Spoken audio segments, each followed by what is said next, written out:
ഇന്ന് ഞാനൊരു പോസ്റ്റ് കണ്ടു, Facebook post. Doctor Arif Hussain Theruvath യുക്തിവാദികളുടെ നേതാവാണ്.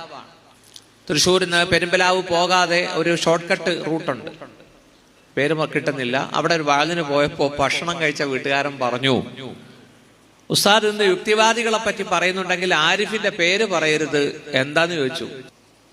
ആരിഫ് ഡോക്ടറുടെ മഹല്ലാണിത്, അദ്ദേഹത്തിന്റെ മാമയാണ് ഞാൻ, അതുകൊണ്ട് ഞങ്ങൾക്കൊരു ചെറിയ ബുദ്ധിമുട്ട്, ഉസ്താദ് പറഞ്ഞോളി, പക്ഷെ പേര് പറയണ്ടെന്ന് പറഞ്ഞു.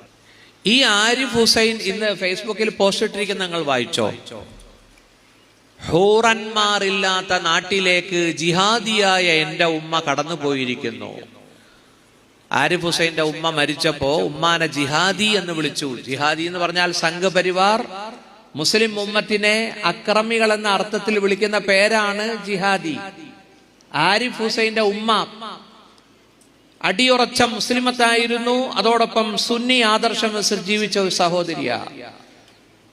ഇങ്ങനെയുള്ള ഒരു നാസ്തികനെ, ഇങ്ങനെയുള്ള ഒരു യുക്തിവാദിയെ, അള്ളാഹുവിനെയും അവന്റെ പ്രവാചക പുങ്കവരെയും വിമർശിക്കുന്ന ഒരു മകനെ ഗർഭം ധരിച്ചതിൽ വളരെ ദുഃഖമുണ്ടായിരുന്നു ആ സ്ത്രീക്ക്.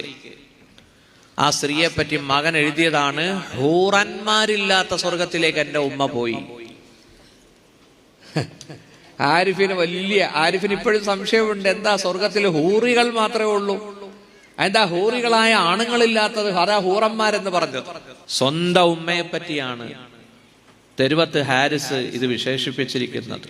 നോക്കൂ, കടുത്ത വിദ്വേഷവാദികൾക്ക്, സംഘികൾക്ക് ആരിഫ് ഹുസൈന്റെ ഓരോ വിമർശനങ്ങളും അവർക്ക് ചൂണ്ടുപലകയാണ്. ബഹുമാനപ്പെട്ട സഹോദരങ്ങളെ, യുവാക്കളോട് എനിക്ക് പറയാനുള്ളത്,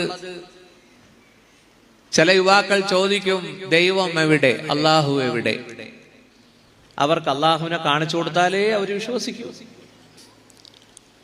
ഞാൻ ചോദിക്കട്ടെ, ഇപ്പൊ കുറെ ആരിഫ് ഹുസൈൻ അതുപോലെ പലരും ഇറങ്ങിയിട്ടുണ്ട്, എക്സ് മുസ്ലിം എന്ന, മുൻ മുസ്ലിം യുക്തിവാദികളെന്ന് അവര് പറയുന്നു. അവർക്ക് യുക്തിയില്ല. യുക്തി ഉണ്ടെങ്കിൽ അവർ അള്ളാഹുവിനെ കണ്ടെത്തുമല്ലോ. ഭൂമിയിലെ സോളാർ സിസ്റ്റത്തിലെ ഭൂമി എന്ന ഗ്രഹത്തിലെ ഒരു മണൽത്തരി മുതൽ സൗരയൂഥത്തിലെ ഭീമനായ വ്യാഴം എന്ന ഗ്രഹം വരെ വിളിച്ചു പറയുന്നത് അലാ അന്നഹു വാഹിദു,